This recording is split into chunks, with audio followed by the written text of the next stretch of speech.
Hello, and welcome to a scene for Vampire by Gaslight, Victorian Age Edinburgh game. Today, Marvin DuPree is finding his way into Edinburgh, having avoided coming by train because there's too many people on a train. But he's trying to find a place to call his own. And do you want to introduce your character and how you're trying to find your way into the city? He would have come in probably on the back of a horse cart drawn carriage, um, doing some odd job for the probably local farmer that has given him a ride into town. Um, he always tries to pay his passage to wherever he's heading off. Despite his strange need to do everything at night, he does fairly well for himself. Um, so he would have entered the city basically through the streets with some farmer that would have just dropped him off and, hey, thank you. And Okay, and yeah, so you're not entirely sure where in Edinburgh you are because it's a bit confusing at times. And it only takes a couple of turnings not to know exactly where you've been, let alone where you're going, especially if you're not used to it. But you do notice, despite the cold, there's little rat paw prints on the ground. And one of them will scurry up about 10 foot away from you, sits in the road looking at you, and then it scurries off again to hide. It's a bit unusual for rats, and the thing is, in this era, you've probably seen quite a lot of rats, but most of the time they won't stop and look at you. They're busy doing their own rat things. But it's not that unusual until it happens a second time, and a third time. And then one of the rats starts squeaking at you. And more of the rats come out. They're all sort of looking at you. They're very definitely staying quite far back. But they're squeaking. As though they're trying to attract attention. Marvin will kneel down and take a look at the rats. Sorry, little one. Can't help you. A voice pierces the silence around you. You can see out the corner of your eye there's sort of low flickering of a small fire, and a young, high-pitched voice of a boy about, you say probably he's a small 10 or 11 years old, and he says, "You don't want to touch them, mister. They got germs."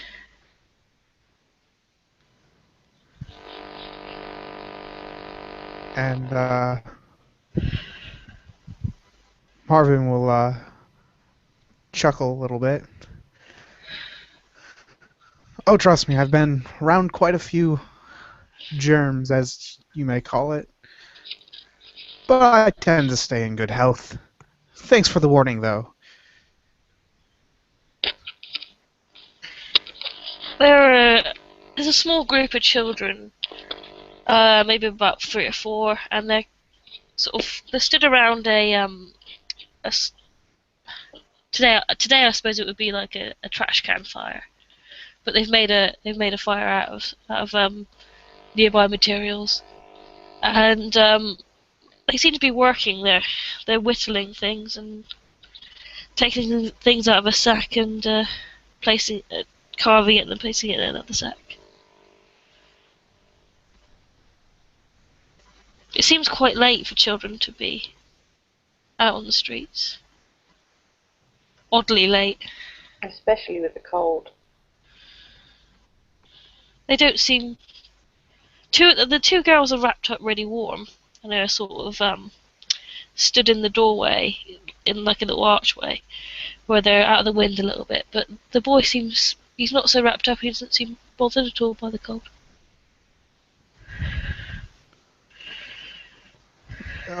Query, if I might. Yeah.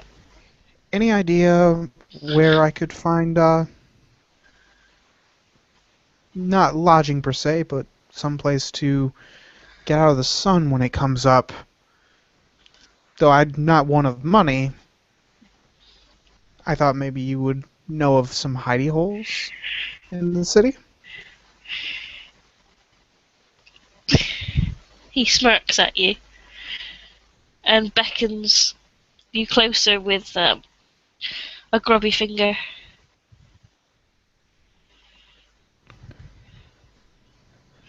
And Marvin will come up.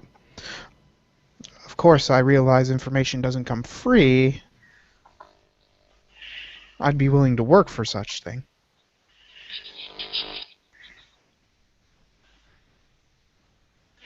Will you roll me a perception alertness, please?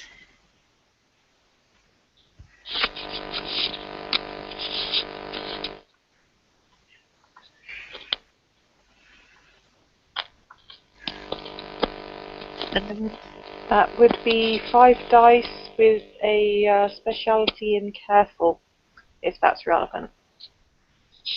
Yep. Oh. You notice that one of the girls is sort of...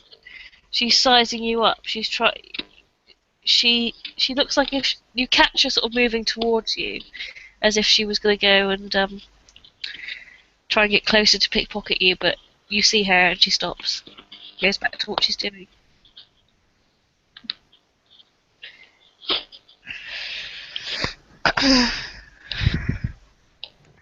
And he'll chuckle a little bit. Trust me, I've invented that trick a long time ago.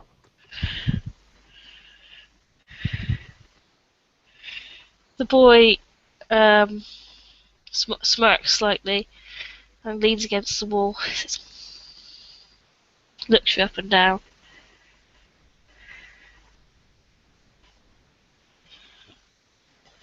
I think I might know somewhere. If you're not too fussy about your particulars, he sniffs. Not as long as it's very sunproof, shall we say. Me and the sun, we don't get along too well. Unfortunately, I think it comes from my parents. Said something about a disease. Makes it hard for me to be out in any type of light. He smiles knowingly at you, as if he's heard what you said before. And there's a little ding. You know the sound of a bell? There's a sound of a little ding ding ding ding ding. And the children quickly grab their sacks and what they're doing is shove them in the bags, and the girls sort of run off. The boy slows down enough so that you could catch up with him if you wanted to run with him, and he counts his head towards you, like, follow. And I'll give chase. Keep up. If your character's a thief, you've been on the street enough before, you know that quite often in cities, if they allocate somebody to look out for any patrolling policemen, and if they see them, they ring a little bell. That seems to be what's going on.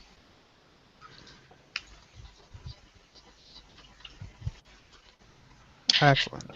Then I will keep up with the riffraff of the street, being quite accustomed to it. They know their way around the city like back of their hand, and they weave in and out of the side streets. And there's no chance really that the policeman could have caught up with them even if he wanted to. But you can, out the corner of your eyes, you're sort of scampering off. You can see a torch being held up into the darkened alcoves, but the policeman doesn't see any of you, and carries on. And the boy, he keeps a slow enough pace for you, just in case you can't catch up. Weaving through the back streets until you come to a nondescript Victorian slum street. And the houses are quite tall. They look like old Tudor houses. But you notice that some of the upper levels are blocked off. There doesn't appear to be any windows up there. The windows have been covered by stone or by large planks of wood.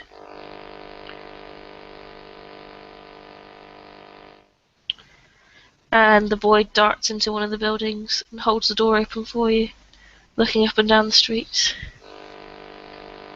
I'll quickly dart in, gracefully. That point of celerity, yay, it's working. And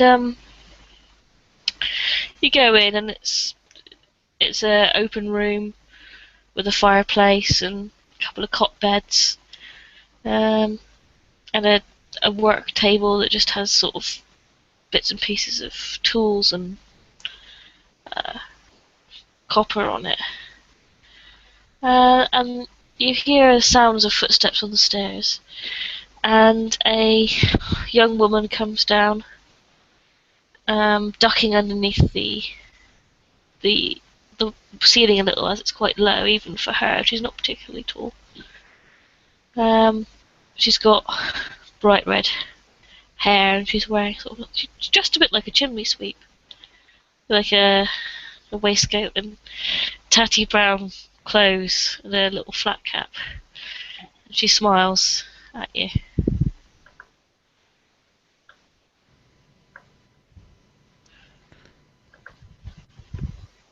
Hello there. What have you brought in, Jack? Something for me?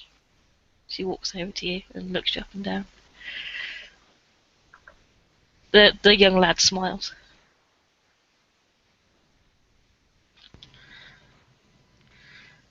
Hang on. I make a roll. She walks over to you and holds out her hand and says, "Annie Price, pleased to meet you." Marvin DuPree, jack of all trades. Is that so? She squints her eyes at you slightly. Well, what can I do for you, Marvin DuPree?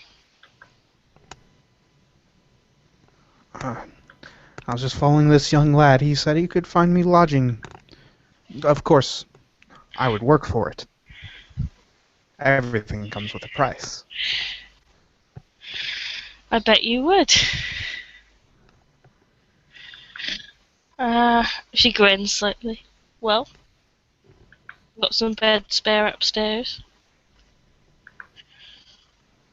What brings you to this old town on such a cold and unceremonious night? Just drifting. Wish to see the sights while I can. She laughs. There's not much to see here. True, but one must make many stops in order to make the travel worthwhile. And as I have no use for that new confangled train system, it takes me a while to get from place to place. But it's worth the journey.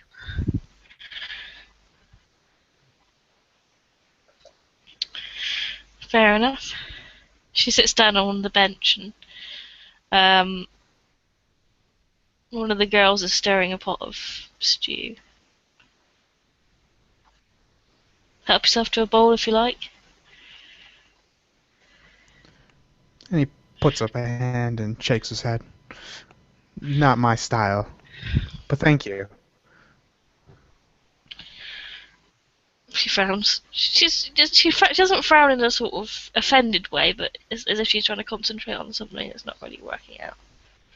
She rubs her forehead. So you stick around in town for a while, or you heading on? Depends on what I run across, I guess. See what jobs are to be had, and if there's any money to be made. If not, then I'll probably drift on to another place, another time. There's always money to be made if you know how to do it. Where to find it. Exactly. Very good words to live by. Very good concept to think of.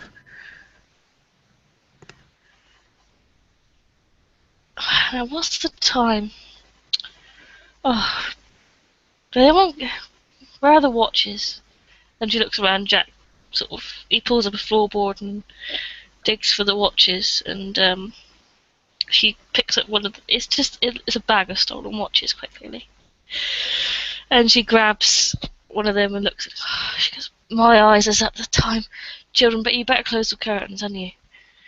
And the children run over to the windows and start closing the curtains.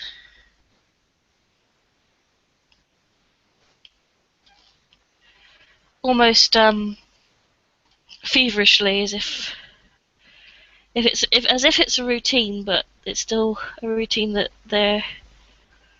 it's something uncomfortable. You can tell it's an uncomfortable activity. They're doing it out of fear rather than um, closing the curtains before you go to bed, that sort of thing. If you look out the window before they close the curtains, you notice that all the houses in the street are either have their curtains closed or are closing their curtains now. And any lights in the town are being shut off one by one. I have a phone call. Can you take over for a second? Sure. Thanks.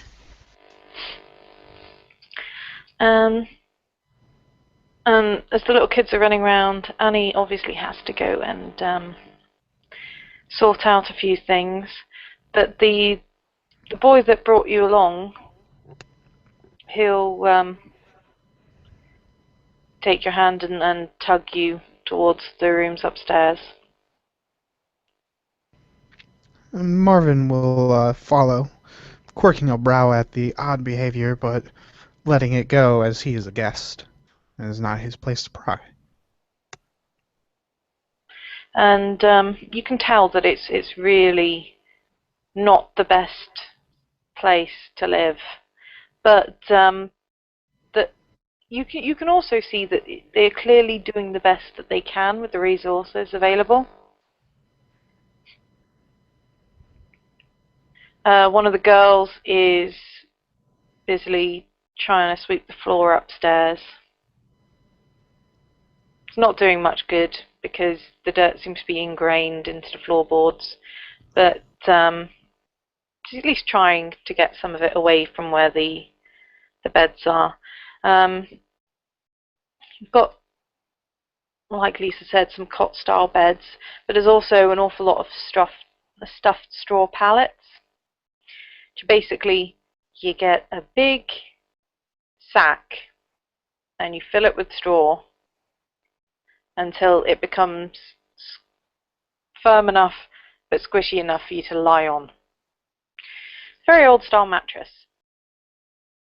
but quite common at this point in time. And the only problem, well, the main problem with it is that a couple of them have rustling sounds coming from inside, which you will notice that they'll kind of overlook. And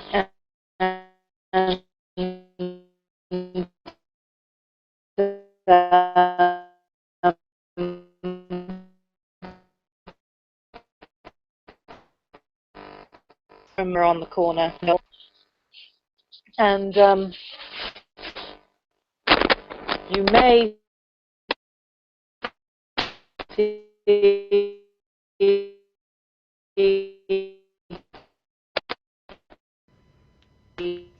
a rat or tearing bits of straw. It's only got like one or two very small holes, so you can it's a decent enough blanket. And he'll pick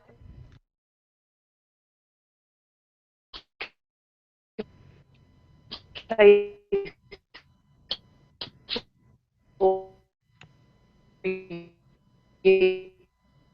um,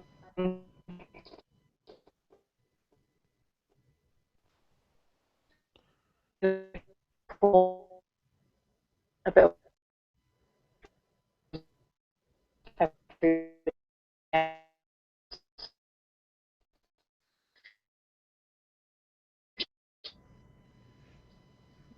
I'm sorry, Deb. You started cutting out about the blanket with holes. I don't know if it's my end or yours. Oh, sorry. I think it was probably mine. Yeah. So it's fairly decent, and he'll put that all over towards one of the corners, a bit away from everyone else. But that is the extent of the privacy available, really. You're off in a corner, and they're mostly the other side of the room-ish. Well, as long as it And looks... he'll basically say, "That do for you, mister?" And I'll nod. Quite. As long as it looks sunproof.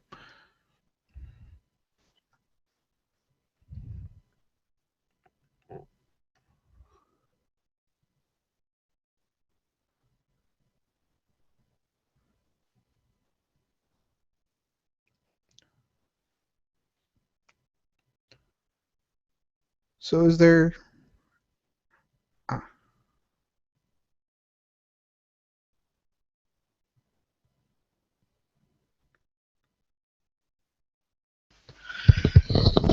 Hello?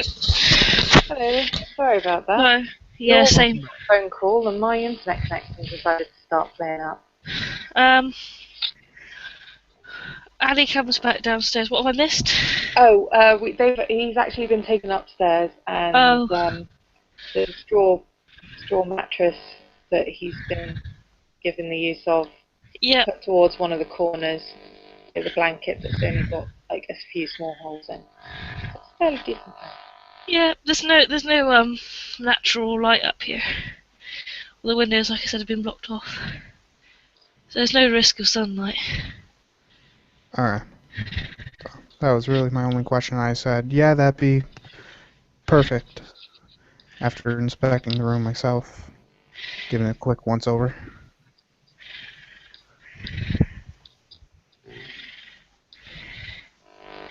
Oh, fucking Ray. Finally managed to make a roll. Annie is sitting on one of the beds and she says, "I'll make sure I keep the children out of this room. Because you and I, we have special sleeping patterns." The boy that had led you upstairs gives you both a bit of an odd look and grabs his favourite blanket from one of the beds and heads off downstairs.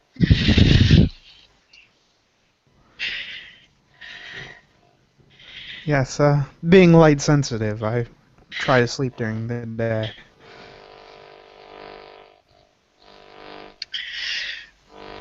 Well, I expect you'll be wanting to bed down pretty soon. So. Oh, okay. So no, he doesn't go grab his blanket. This particular room is set. There's two rooms upstairs. This one's the smaller of the two, and it seems that Annie and the boy that you met earlier, Jack, sleep in this room, as well as the spare cot. Whereas the room across the hall, the other children, or some of the other children that Annie knows, sleep in.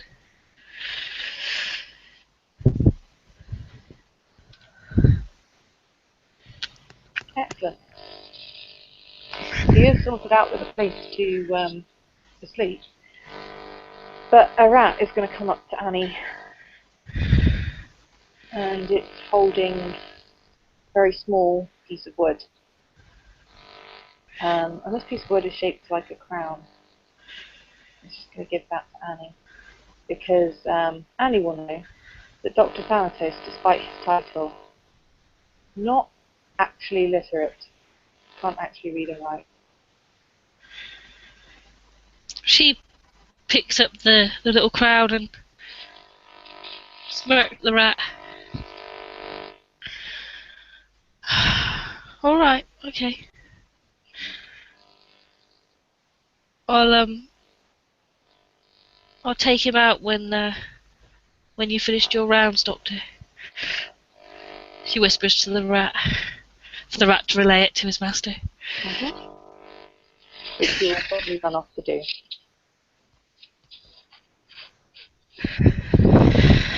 And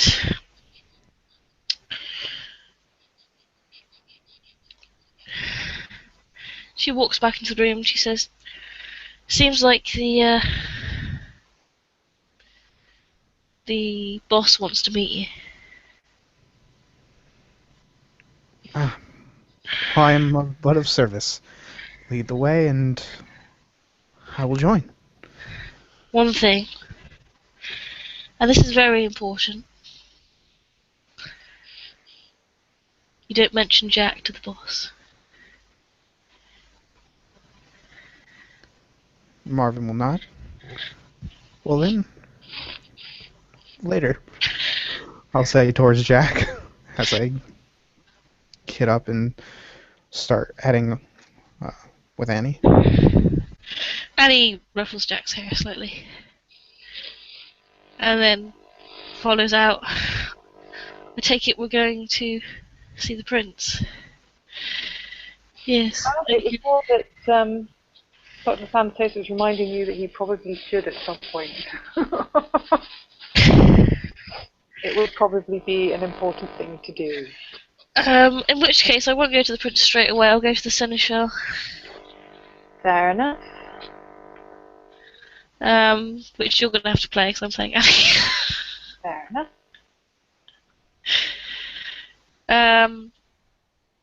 And there's an old drinking spot.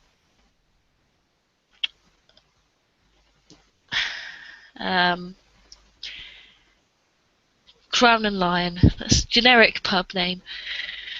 Where Annie will take Marvin because she knows that the senator likes to drink in there. And sure enough, he's sat at his favourite table with his little picture of port. And a couple of police officers. A couple of policemen. And she says, "Don't mind me if I don't get too close to your table." She beckons the seneschal who tries to catch the eye of him to beckon him over, to pretend he's going to go get another drink. And she stays in the shadows at the corner of the bar. How populated is the bar at this time of night? It's not packed, but they're just... It's, if you've gone, you presumably you've gone looking for the seneschal. So Yeah. this is one of his favourite haunts, and it's actually a bit of a well-known policeman's pub. Yeah. So very little trouble ever happens here. So a good 60% of the people there are policemen that are off duty. And it's fairly busy this time of night because a lot of them have been coming off duty. But it's not rowdy. You've got like tables of people that are talking and they're just trying to get on with their conversation. You know, have a bit of a relaxing pint. It's a lot quieter than most pubs, despite being fairly busy. Alright, And well, when he sees you, The Seneschal will have a quick word to some of the other people at the table, and they'll disperse off, and they'll head off and join other conversations, and he'll wave you two over, because he tends to sit in this particular booth. And everyone comes to him. Well, we'll see if I can come to him. 2 successes if you're giving my phobia a rating of 6. Yeah, it's not. I wouldn't really say it's crowded enough to even rate a 6. I'd give it a 5. But yeah. Okay, so still 2 successes on my Yep. courage roll. Perfectly fine. So, okay, so I will head off to the table. Still probably looking a little uncomfortable, but able to brush it off. Mm-hmm. He'll give Annie a nod, but it'll be entirely up to her if she bothers coming over as well or not. Or if she kind of waits. She sits at the bar. She's watching, but she's staying out of the eyesight of the police officers, who, quite a few of them know her. She's not wanted for anything at the moment, but she's not exactly popular with them. Yeah, but they're off duty, so they're doing their best to pretend she doesn't exist. All kind of getting on with their own conversation. There's been a couple of pointed looks in her direction, but then they're just getting on with their own thing. She just gets a drink and strikes up a conversation with the barmaid, and that's what she's doing. But she keeps an eye on the table. Take it you're another wayward stray.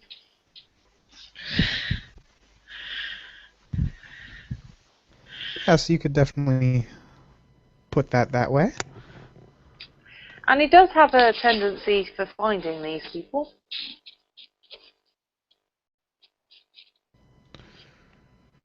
I noticed. So what is it that brings you to the city?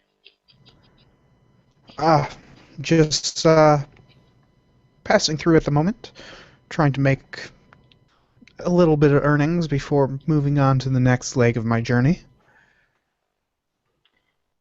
And where might that journey be taking you?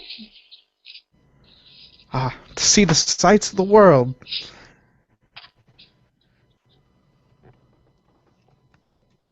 No place in specific at the moment, though I heard London starting some interesting construction.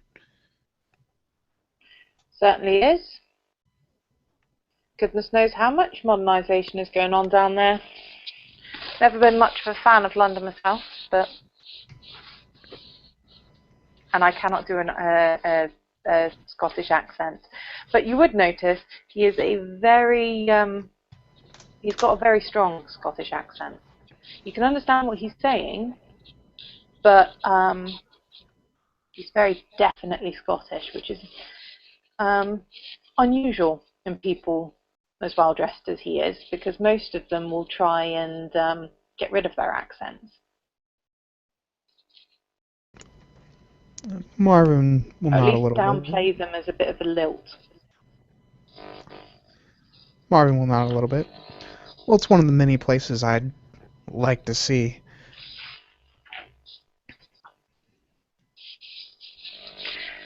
Well, you're young. Travelling around is one of those things, I guess.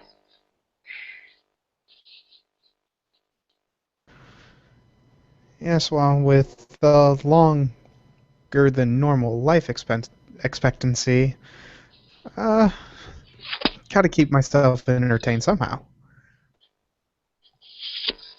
I always find it better to put down roots, but that's my opinion. Community, that's what it's all about.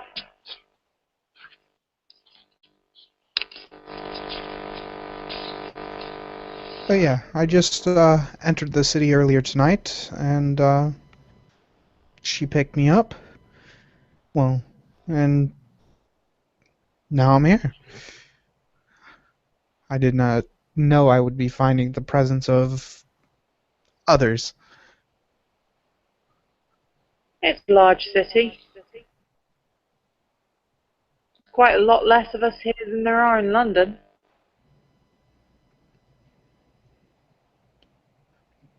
True enough. Though it'd be interesting to see the type of playing going around there, if you catch my drift.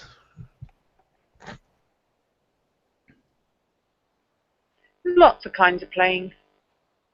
And most all can be found in London, whether it's good or bad. He doesn't seem to approve of London very much.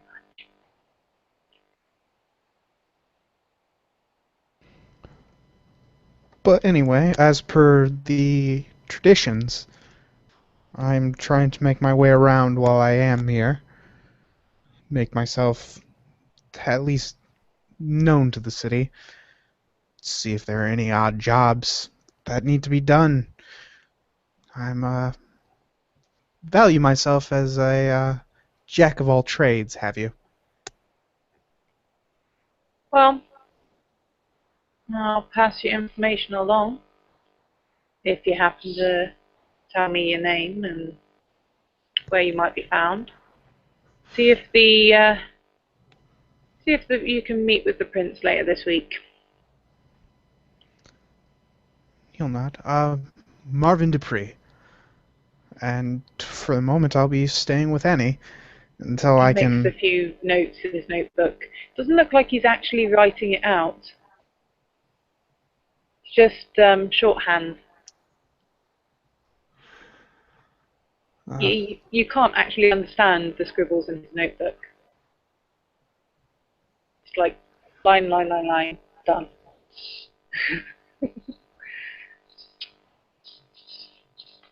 I'll be keeping an eye on you though, mind. If you don't go making your presence known to the appropriate people, I will be having a quiet word with someone a good deal better at making people disappear than myself. Marvin will not. But of course, I only want to follow the rules. Well, the ones pertaining to the high society, of course.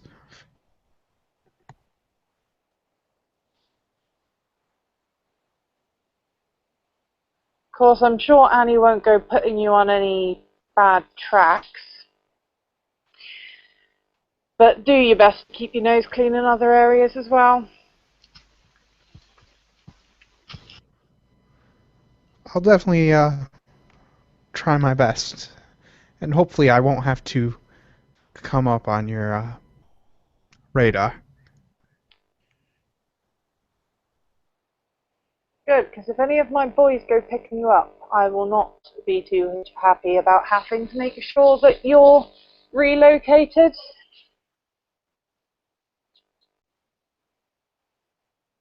Don't need any fireballs in the general cells, do we? Nope. Though, I promise. No fireballs from these fingers, he says, bringing up both hands and doing I'm all more kind meant of jazz hand things. I more meant when the sun came streaming through the bars. Oh, yeah.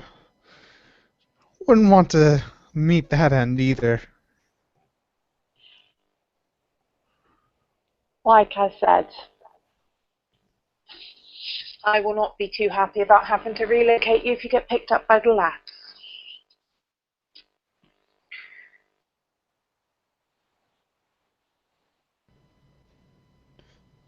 Marvin will nod at this.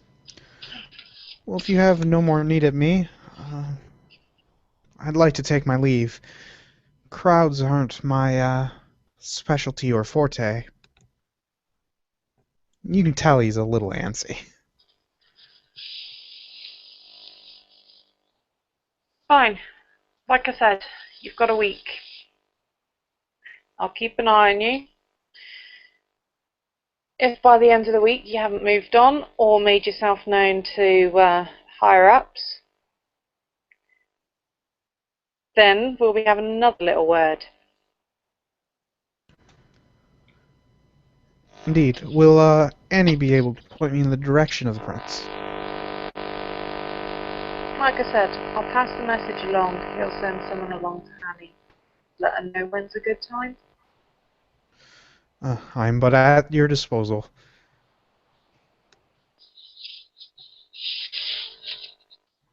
Hopefully you won't go making a name for yourself in the wrong circles.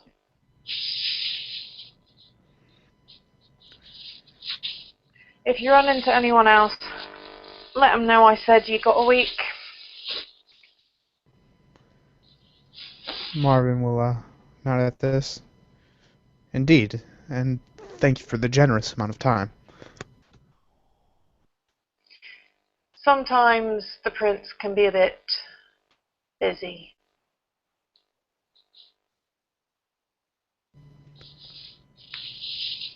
He'll nod at this and then proceed to stand up. Well, until later, or never, whatever comes first.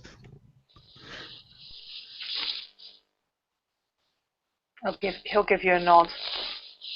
Then he'll turn his attention back to his friends. He'll start wondering over again because they're very good at reading the body language.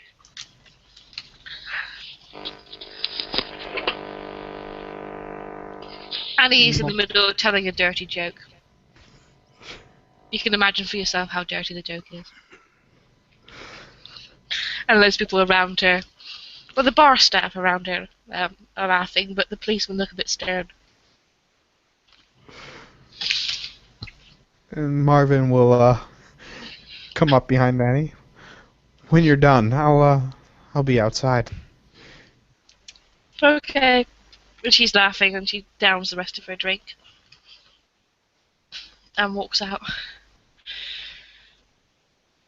She claps one of the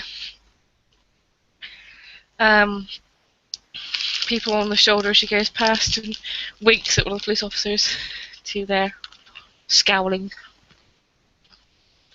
And she heads on out. And she'll lead you back to the place where you're staying, unless if there's anything else you want to do. Nope. Marvin will leave exploring to after he introduces the prince or moves on. Okay. I think that closes the scene then. Yep. Thank you for watching, everybody, and thank you for playing.